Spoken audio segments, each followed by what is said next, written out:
Hi అండి, ఈజీగా అలాగే టేస్టీగా కందిపొడి ఎలా చేయాలో చూద్దాం. నేను కేజీ పప్పుకైతే చెప్తానండి. మెజర్మెంట్ వచ్చేసరికి ఒక గ్లాస్ ధనియాలు అయితే తీసుకోవాలి. కందిపప్పు కేజీ ప్యాకెట్ అయితే తీసుకున్నాను. అలాగే కరివేపాకు, జీలకర్ర ఇవన్నీ పక్కనైతే పెట్టుకోవాలి. ఫస్ట్ ధనియాలు ఒక ప్యాన్లోని లో ఫ్లేమ్లోని వేయించుకోవాలి. తడి లేని ప్యాన్లోని పొడిగా వేయించుకోవాలండి, ఆయిల్ అది వేయకూడదు. తర్వాత జీలకర్ర వచ్చేసరికి 2 టేబుల్ స్పూన్ జీలకర్ర దీంట్లో వేసుకొని లో ఫ్లేమ్లోనే దోరగా వేయించుకోవాలి.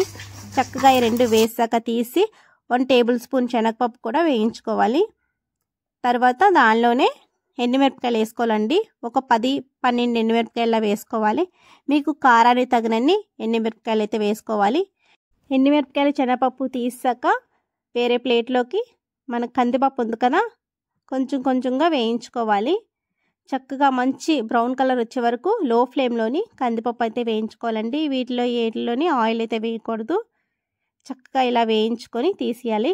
అలాగే ఉప్పు కూడా వేయించుకున్నాను. ఉప్పు వేయడం వల్ల ఏంటంటే మనకి తేమ అనేది లేకుండా ఉంటుంది. 1.5 టేబుల్ స్పూన్ 2 టేబుల్ స్పూన్ లాగా ఉప్పు కల్లుప్పు వేయించుకోవాలి. అలాగే కరివేపాకు కొంచెం గుప్పెళ్ళ తీసుకొని కరివేపాకు కూడా వేయించుకోవాలి. నేను కేజీ పప్పుకి చెప్తున్నాను కదండి. ఈ మెజర్ బట్టి మీకు ఎంత కాలో క్వాంటిటీ దాన్ని బట్టి చేసుకోండి. పప్పు వచ్చేసరికి నేను కేజీ ఎందుకు తీసుకున్నానంటే ఒకసారి మిల్లులో అయితే ఆడించుకుంటాం. చక్కగా ఫ్రిడ్జ్లో స్టోర్ చేసుకున్నట్లయితే పాడవకుండా ఉంటుంది. అందువల్ల ఒకసారి కేజీలా చేసుకొని చక్కగా కొంచెం కొంచెం ఎప్పుడు కావాలంటే అప్పుడు చిన్న డబ్బాలా తీసుకొని మనం యూస్ చేసుకోవచ్చు. ఇలా మెత్తగా మనకి మిల్లులో అయితే మెత్తగా గ్రైండ్ చేసుకుంటారు. మిక్సీలో అయితే అంత బాగోదు, కొంచెం గరుగుగా వస్తుంది. మిల్లులో అయితే మెత్తగా ఉంటుంది. పొడి వచ్చేసరికి చాలా టేస్టీగా ఉంటుందండి. చక్కగా వేడివేడి అన్నంలోని కొంచెం కందిపొడి నెయ్యి వేసుకొని తింటే చాలా బాగుంటుంది.